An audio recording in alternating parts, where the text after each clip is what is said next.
ایمان کی صفات سے کہ جو ایمان والے لوگ ہیں نا، جن کا آخرت پر ایمان ہوتا ہے، تم ان کے اندر کچھ کوالٹیز دیکھو گے، دیکھنے سے نظر آئے گے ان کے اندر یہ صفات ہیں. وہ صفات میں بیان کر کے آگے چلتا ہوں.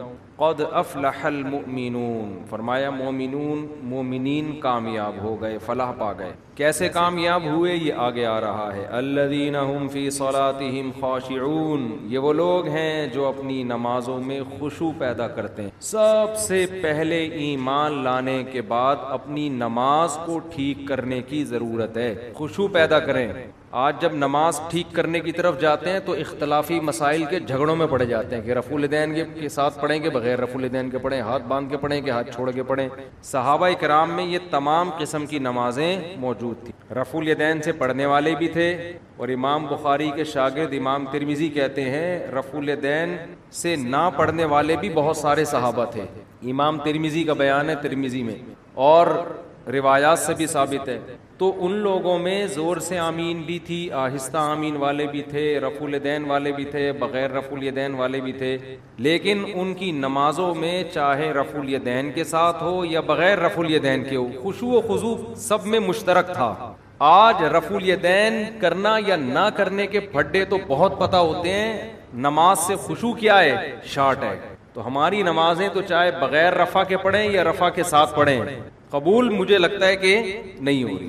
صحابہ میں ایسے بھی تھے جو ہاتھ چھوڑ کے نماز پڑھتے تھے. امام مالک کا یہی رائے ہے کہ ہاتھ چھوڑ کے پڑھنی چاہیے. تو ہر ایک کے اپنے دلائل ہوتے ہیں، تو ان میں الجھانے والے بہت ہیں، نماز میں خشوع پیدا کرانے والے کم ہیں. یہ اہل اللہ کی صحبت سے آتی ہے یہ چیز. جب اللہ والوں میں اٹھیں گے، بیٹھیں گے، رہیں گے، خوب سمجھ لو کچھ چیزیں تقریروں سے نہیں آتی، اہل اللہ کے پاس رہنے سے آتی ہیں. پہلے زمانے میں اس کی بڑی ویلیو تھی کہ اس کا شیخ کون ہے، کس کی صحبت اس نے اٹھائی ہے. آج یہ چیزیں مارکیٹ میں ان کی ویلیو ختم. کہتے ہیں بزرگ لیس، کوئی بابا شابا، کوئی بزرگ ہے ہی نہیں. اس کا نقصان کیا ہوا؟ نمازوں سے خشوع ختم. صحابہ نے نبی کے ساتھ نمازیں پڑھی ہیں، ان کے ساتھ وقت گزارا ہے. تابعین نے صحابہ کے ساتھ کیسے نمازیں پڑھا کرتے تھے، پھر تبع تابعین نے تابعین کے، یہ سلسلہ سند متصل کے ساتھ آج تک چلا آ رہا ہے. اگر آپ دین کسی سے پراپر سیکھتے نہیں ہیں، اس کی صحبت میں نہیں رہتے، تو آپ کی صرف کتابی عالم بن جاؤ گے. اور کتابی عالم خشکا ہوتا ہے، اس میں خشوع و خضوع نہیں ہوتا، خشک ہوتا ہے. وہ اسی علم کے ذریعے آگ لگا دیتا ہے فرقہ واریت کی، فتنہ پھیلا دیتا ہے. وہ لوگوں کو دین کے قریب کرنے کے بجائے دین سے دور کر دیتا ہے. ابھی غیر مسلم مسلمان ہوئے چند دن پہلے، ہندو تھے، پوری فیملی مسلمان ہوئی الحمدللہ. تو مجھے کہنے لگے کہ ہم اسلام لانے سے پہلے دیکھ رہے تھے یوٹیوب پہ، ہم بہت سے اسکالرز کو سن رہے تھے کس کے ہاتھ پہ مسلمان ہو. افسوس کے ساتھ کہنا پڑتا ہے کہ یوٹیوب پہ غیر مسلم لوگ کہتے ہیں، میں نہیں کہہ رہا، کہ ایسے لوگ بہت ملیں گے جو مزید کنفیوژن میں ڈال رہے ہیں ہمیں، مزید کنفیوژن، ایک دوسرے کی ٹانگیں کھینچنے میں. یہ ایسا، اس کی نے کتاب میں یہ لکھا، اس نے کتاب میں یہ لکھا، اس نے یہ جواب دیا، اس نے یہ جواب دیا. خالصتاً مثبت انداز سے کام کرنے والے وہ معدوم ہیں، کالعدم ہیں. تو غیر مسلم کیا سوچے گا یار، یہ کیا تباہی پھیلائی ہوئی ہے ان لوگوں نے، کیا کر رہے ہیں یہ. باہر مسائل، باہر بھی یہی ہے کہ انگریز مسلمان ہوتا ہے تو وہ ایک عجیب عذاب میں آ جاتا ہے، وہ ادھر ٹانگیں کھینچ رہا ہے. اور ہر آدمی کہتا ہے میں ہوں جو قرآن و حدیث بیان کر رہا ہوں. بس جو تمہیں اسلاف سے ہٹا رہا ہے، قرآن و سنت کی وہ تشریح کر رہا ہے جس میں تمہیں اپنا محتاج بنا رہا ہے، اتحاد کا لیبل لگا رہا ہے، لیکن امت میں پھوٹ ڈال رہا ہے. جو اسلاف کی دعوت دے گا وہ حقیقی دعوت، نام رکھنے سے نہیں کہ میں سلفی ہوں یا میں دیوبندی ہوں یا اہل حدیث ہوں، جو بھی ناموں میں کچھ بھی نہیں رکھا. عملاً پتہ چلتا ہے، عملاً پریکٹیکلی ہو کیا رہا ہے کہ اس کے پاس بیٹھنے سے علماء کی محبت کم ہو رہی ہے یا بڑھ رہی ہے؟ بڑھ رہی ہے. اس کا مطلب صحیح ہے. نفرت پیدا ہو رہی ہے، سب سے بدگمانیاں ہو رہی ہیں، یہ ٹھیک نہیں ہو سکتا. تو غیر مسلم اسلام قبول کرتے ہوئے میں نے کئی کو تو نہیں کہہ سکتا، چند ایسے غیر مسلم دیکھے جو واپس کنورٹ ہو گئے کفر میں. اسلام لائے، تبلیغ جماعت میں وقت لگایا، نمازوں میں خشوع پیدا. انہوں نے مجھے خود بتایا کہ جو باقی رہ گئے تھے نا، انہوں نے بتایا، کہہ رہے تبلیغ جماعت میں وقت لگایا، ہماری نمازوں میں خشوع، آخرت، ہمیں تو پتہ ہی نہیں تھا رفع الیدین کے، کچھ رفع الیدین کر بھی رہے تھے، کچھ نہیں بھی کر رہے تھے، ہماری صحت پہ کوئی اثر نہیں پڑ رہا تھا. ہم جیسے دیکھا عام مسلمانوں کو، ہم بھی لگ گئے اس میں. کہہ رہے ہیں جب ہم جماعت سے آئے تو پھر ہمیں جماعت المسلمین والے ٹکر گئے. انہوں نے کہا یہ سارے غلط ہیں, یہ حنفی کیا ہوتا ہے, شافی کیا ہوتا ہے, مالکیہ کیا, حنبلی کیا ہوتا ہے, یہ دیوبندی, یہ بریلوی, یہ اہل حدیث, یہ فلانا, اور لٹریچر لا کے جماعت المسلمین کو لازم پکڑو, صرف قرآن. کہہ رہے اتنے بڑے مسائل, ایک طرف یہ تھے, ایک طرف پوری دنیا تھی. کہہ رہے ہمارے بہت سے رشتہ دار واپس اسماعیلی بن گئے, آغا خانی بنی. تو میں یہ عرض کر رہا تھا صحابہ کرام میں قدر مشترک کیا تھی, ان کی نمازوں میں تو تھا جو آج مارکیٹ میں شارٹ ہے. ہاتھ باندھنے میں بڑا اختلاف تھا صحابہ کرام کا. ہاتھ باندھنے میں خوب سمجھ لو, یہاں ہاتھ باندھنا سینے پہ, کوئی صحیح حدیث کسی کے پاس نہیں ہے. دعوے کرنے والے بہت ملیں گے, اور یہ جو احناف دعویٰ کرتے ہیں کہ ناف پہ ہاتھ باندھے جائیں گے, اس کے بارے میں بھی مرفوع روایت ہمارے علم میں کم از کم کوئی صحیح روایت موجود نہیں ہے, کسی کے پاس بھی نہیں ہے. اس بارے میں ہر مجتہد نے اجتہاد کیا ہے, 2-3 حدیثوں کو جمع کر کے اپنی رائے قائم کرنے کی کوشش کی ہے. امام ابو حنیفہ کا اپنا ایک انداز ہے, انہوں نے 3-4 روایات کو جمع کر کے ایک کیفیت وضع کی ہے. امام شافعی کا اپنا انداز ہے, انہوں نے ایک روایت کو فوکس کیا, اس روایت کے مطابق فتویٰ دیا. تو جو اس میں جزم کے ساتھ کہتا ہے نا یہ طریقہ صحیح ہے باقی غلط ہے, وہ 100% غلط کہہ رہا ہے. تو دعوے کرنے والے آپ کو بہت ملیں گے, اور ان لوگوں میں سب سے بڑا عیب یہ ہے کہ جب یہ دعویٰ کرتے ہیں نا, ہم کیا کرتے ہیں, کسی نے دعویٰ کیا نا یہ صحیح حدیث ہے, ہم کیا کرتے ہیں نیچے کمنٹس میں حدیث کا ضعیف ہونا ثابت کرتے ہیں ڈسکرپشن میں کہ دیکھو یہ غلط کہہ رہا ہے. وہ کمنٹ کیا کر دیتے ہیں, اڑا دیتے ہیں. اس کا مطلب اندھی تقلید کون کر رہا ہے, آپ کر رہے ہیں کہ اس کی سن رہے ہیں, نیچے ڈسکرپشن میں کوئی اگر اس کا جواب دے رہا ہے تو وہ کیا کر رہے ہیں, اڑا رہے ہیں. تو یہ سب باتیں ہوتی ہیں کہ ہم لوگوں کو کسی کا مقلد نہیں بناتے, ہم ڈائریکٹ قرآن حدیث کی بات کرتے ہیں, صرف باتیں ہیں. حقیقت میں یہ لوگوں کو اپنا مقلد بنا رہے ہوتے ہیں کہ صرف ہماری سنو.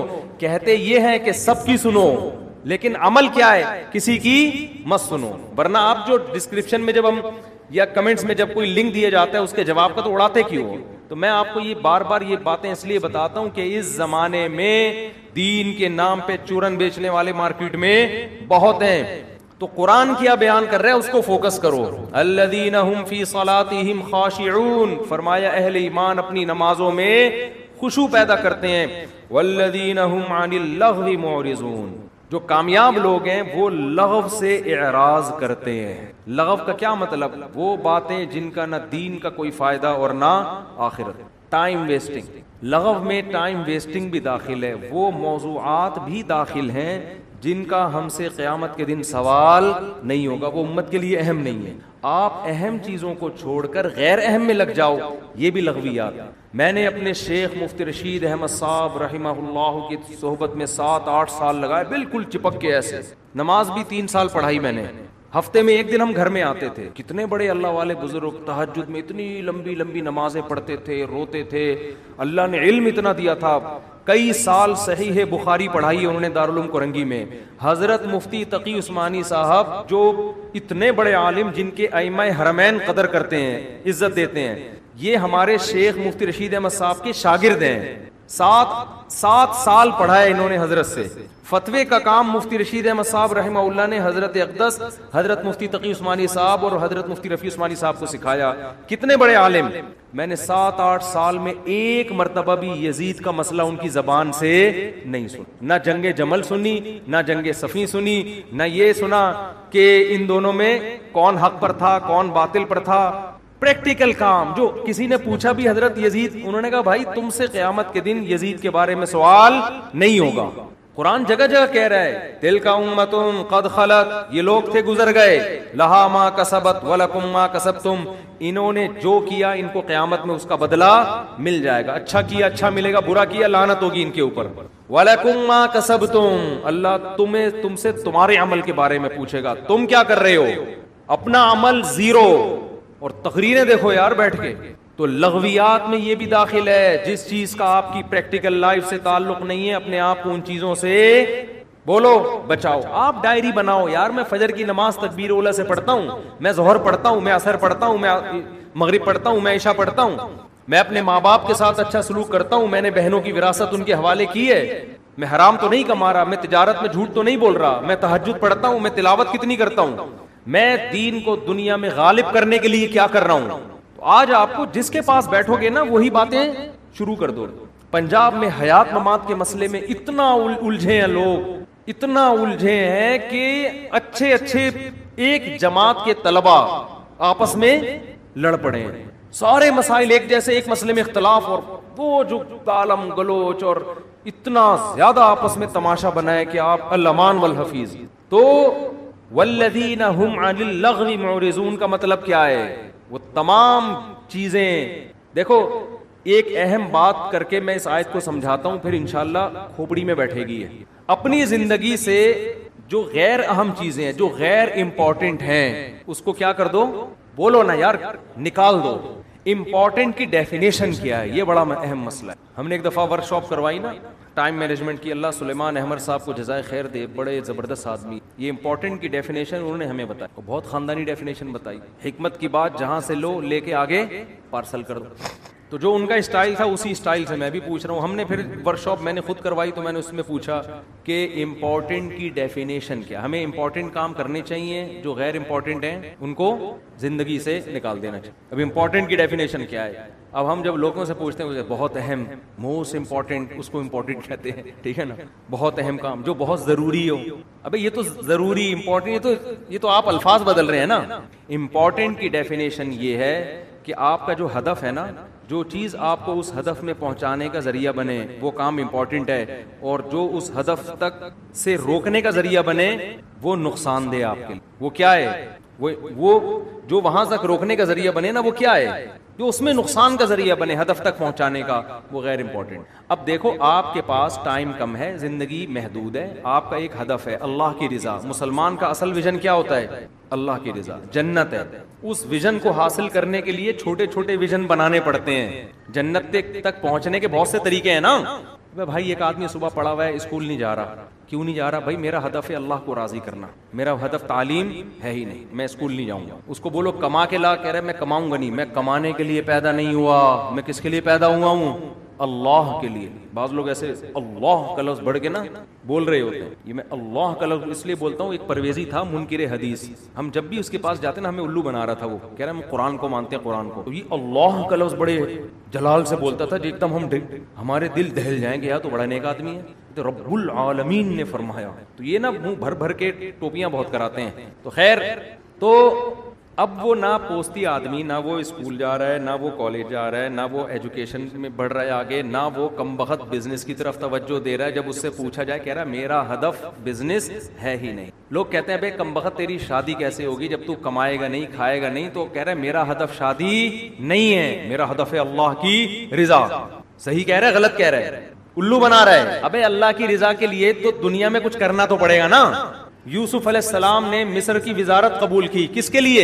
اللہ کی رضا کے لیے. بادشاہ بن گئے مصر کے، کس کے لیے؟ اللہ کے لیے. تو اللہ کی رضا کے لیے جتنا دنیا میں آپ آگے جا سکتے ہو، کیونکہ جو آدمی دنیا میں جتنے اونچے مقام پہ جاتا ہے اتنی بڑی معاشرے میں وہ تبدیلی لا سکتا ہے. تو آپ نہیں جائیں گے، برے لوگ آگے چلے جائیں گے. تو کمپٹیشن ہے، تو کچھ تو کرنا ہے نا. تو اس کو وہ ایک ہدف بنانا پڑے گا آپ کو. یار میں نے یہ کرنا ہے تاکہ میں اس کے ذریعے کس کو خوش کر سکوں؟ اللہ. آپ ڈاکٹر بننے کو ہدف بناتے ہو، یار میں لاکھوں لوگوں کی جان بچا لوں گا، اس سے اللہ تعالیٰ کیا ہو جائے گا؟ خوش ہو جائے گا. کماؤں گا بھی پیسہ. ڈاکٹر کے پریشان ہو جاتے ہیں کہ اللہ کے لیے کریں، پیسے نہ لیں. تو بھائی پیسے بھی لیں آپ. پیسہ کمانا بھی ہدف ہو سکتا ہے، مالدار بننا بھی ہدف ہو سکتا ہے. مالدار بنوں گا اللہ کے لیے. مالداروں کے الگ فضائل حدیث میں، وہ ابھی ٹاپک ادھر چلا گیا تو بات لمبی ہو جائے گی. تو آپ نے ایک ہدف بنایا کہ یہ میرا اصل ہدف ہے، اور الٹیمیٹ ویژن کیا ہے؟ آخرت. وہ ہر وہ چیز جو آپ کو اس ہدف تک جانے تک روکے، وہ آپ کے لیے کیا ہے؟ لغو ہے. قرآن کیا کہہ رہا ہے؟ والذین هم عن اللغو، وہ غیر امپورٹنٹ ہے، وہ لغو ہے. قرآن کہہ رہا ہے یہ لغویات سے بچتے ہیں. تبھی ہم نے ڈاکٹروں کو نہیں دیکھا یزید کے پھڈے میں پڑھتے ہوں، ایم بی بی ایس میں ایجوکیشن حاصل کر رہے ہوں، اور کوئی ان کو تقریر سنا، یار تو یزید کا مسئلہ ذرا حل کر کے بتا، بنو امیہ کے بارے میں رپورٹ پیش کر. وہ کہے گا بھائی کل میرا پیپر ہے میرے ابا نے مجھے باہر بھیجا ہوا ہے رشیا میں، یونیورسٹی میں پیسے خرچ کیے ہوئے، میں اس میں فیل ہو گیا نا، میں جہنم میں بہرحال چلا جاؤں گا، یزید جائے نہ جائے. تبھی وہ پڑھ بھی لیتا ہے. اور اگر وہ میڈیکل کالج میں ایجوکیشن کے دوران بنو امیہ کے بکھیڑے لے کے بیٹھ جائے، جیسے بعض لوگ یوٹیوب پہ بنو امیہ سے ان کو ایسی چڑ ہو گئی ہے کہ اچھے کام بھی غلط اور غلط تو ویسے ہی غلط، امت کو اسی میں الجھا دیا. تو پھر آپ مجھے بتاؤ کہ وہ پڑھ لے گا؟ وہ کبھی بھی نہیں پڑھ سکتا. آپ اسے کہو گے بھائی اپنی تعلیم کو فوکس کرو، تو خوب سمجھ لیں جب تعلیم کو فوکس کرے گا نا تو فوکس کرنے کے بعد بھی نہیں پھڈے میں ڈالا جائے گا اس کو، اس لیے کہ آگے اس سے بھی بڑے بڑے اہداف آپ کے سامنے موجود ہیں۔ تو اس لیے قرآن کہہ رہا ہے وہ تمام چیزیں جو آپ کو عملی تبلیغ میں سنا، کبھی ریونڈ میں کبھی سنا آپ لوگوں نے تبلیغ جماعت میں حاجی عبد الوہاب صاحب نے 3 گھنٹے کا بنو امیہ پہ بیان کیا ہو؟ کبھی سنا؟ تبلیغی اجتماع 3 دن کا ہوتا ہے، 3 گھنٹے کے بیانات بھی ہوتے ہیں۔ کبھی سنا کہ انہوں نے بنو عباس بنو امیہ کے بارے میں رپورٹیں پیش کی ہوں اور کیڑے نکالے ان میں بیٹھ کے؟ ان کو پتا ہے بھائی جو ہدف ہے اس سے کیا ہو جائیں گے، رہ جائیں گے۔ تلک امۃ قد خلت لہا ما کسبت، لوگ تھے جو چلے گئے، انہوں نے وہ جو کمایا تھا ان کو مل گیا، جو نیکیاں کی تھی اس کا بدلہ، جو برائیاں کی اس کا بدلہ۔ ایک مثال دے کے بس آگے چلتا ہوں۔ فرعون نے موسیٰ علیہ السلام سے پوچھا، موسیٰ علیہ السلام نے کہا توحید پر ایمان لے کر آ۔ فرعون نے کہا فما بال القرون الاولی، اے موسیٰ میرے باپ دادے کا کیا ہوگا جو ہمارے گزر گئے، وہ تو سارے مشرک تھے۔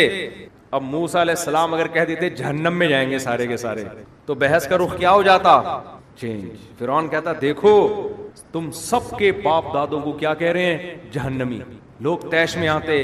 اب اللہ کے بارے میں ڈیبیٹ ختم ہوتی اور ایک نئی ڈیبیٹ شروع۔ اب پہلے ان کو ثابت کرو کہ یہ جنتی ہیں کہ جہنمی، مناظرے کا رخ ہی کیا ہو جاتا، چینج۔ موسیٰ علیہ السلام نے دیکھا کہ یہ ایک لغو بات بیچ میں لے کر آ گیا ہے، اگر میں اس کی باتوں میں پڑ گیا نا تو جو اللہ نے مجھے ہدف دے کے بھیجا ہے اس ہدف سے میں پیچھے رہ جاؤں گا۔ حضرت موسیٰ نے کیا جواب دیا؟ علمها عند ربی فی کتاب، وہ کہاں جائیں گے اللہ کو پتا ہے۔ بھائی کتنا زبردست جواب دیا، علمها عند ربی فی کتاب، اللہ نے کے پاس کتاب میں سب کے نام ایڈریس لکھے ہوئے، کس کس نے کہاں جانا ہے۔ لا یضل ربی، میرا رب کبھی غلطی نہیں کرتا، کہ بھیجنا جنت میں تھا اور بھیج کہاں دے، جہنم میں، جان کر بھی ایسی غلطی نہیں کرتا۔ ولا ینسا، اور بھولتا بھی نہیں ہے کہ بھیجنا جنت الفردوس میں تھا، بھولے سے کہاں بھیج دیا، جہنم میں۔ تو اے فرعون اللہ کو پتہ ہے کون کہاں جائے گا۔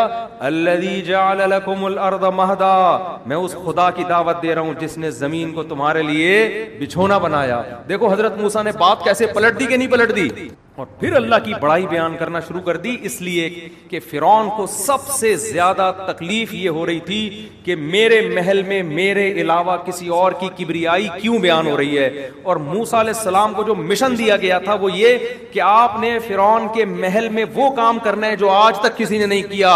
وہ کام کیا ہے؟ اس کے محل میں، اس کے سامنے، اس کے درباریوں کی موجودگی میں خدا کا انٹروڈکشن کروانا ہے۔ آپ کے پاس ٹائم کم ہے، جتنا اللہ کی حمد و ثنا کر سکتے ہیں آپ وہ حمد و ثنا کریں۔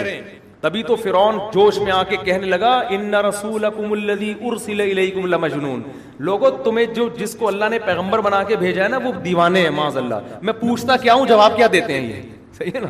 میں پوچھتا کچھ اور ہوں اور جواب کچھ اور دیتے ہیں۔ تو دیوانے نہیں تھے، بڑے عقل مند تھے، انہیں پتا تھا اس کے سوالات کے جواب دینے پر آ گیا تو میں اپنے ہدف سے دور رہ جاؤں گا۔ تو یوٹیوب پہ جو بھی اٹھ کے مکھنچو چیلنج کر دے نا اور آپ جا کے اس کے جوابوں میں لگے ہوئے ہو، ہر فضول سے فضول آدمی کو لفٹ کرا رہے ہو اور آپ ہر اس کے لوگ آ رہے ہوتے ہیں اس کا جواب دو، اس کا جواب دو۔ میں نے کہا اعتراضات دنیا میں قیامت تک کبھی بھی ختم نہیں ہوں گے، تو ہوتے رہیں گے ہوتے رہیں گے۔ آپ اپنے ہدف کو فوکس کرو، آپ کا ہدف کیا ہے؟